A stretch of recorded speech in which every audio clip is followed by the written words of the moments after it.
Hello and welcome to HistoryPod.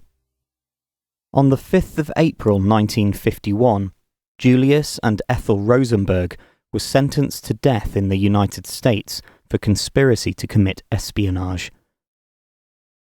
Julius and Ethel Rosenberg had met when they were members of the Young Communist League in New York.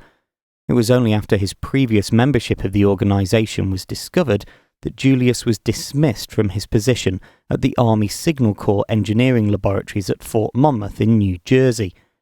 He'd worked as an engineer inspector for nearly 5 years during the Second World War, and it was during this time that he was recruited to spy for Russia.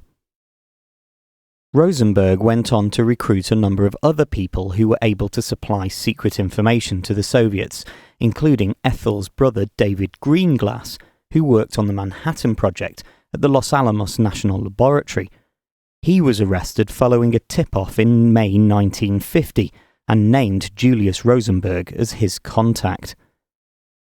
During both a secret grand jury testimony and their subsequent trial, the Rosenbergs refused to divulge information about their connections to the Communist Party. Despite this, they were found guilty of espionage and sentenced to death for their role in passing information about the US nuclear program to the Soviet Union.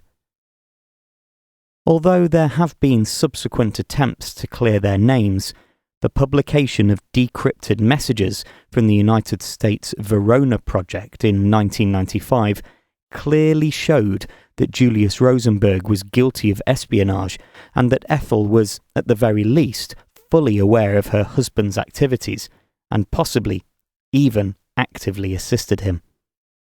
The general consensus among historians, therefore, is that the couple were guilty of the charge. However, debate still rages over whether or not their crime justified their executions.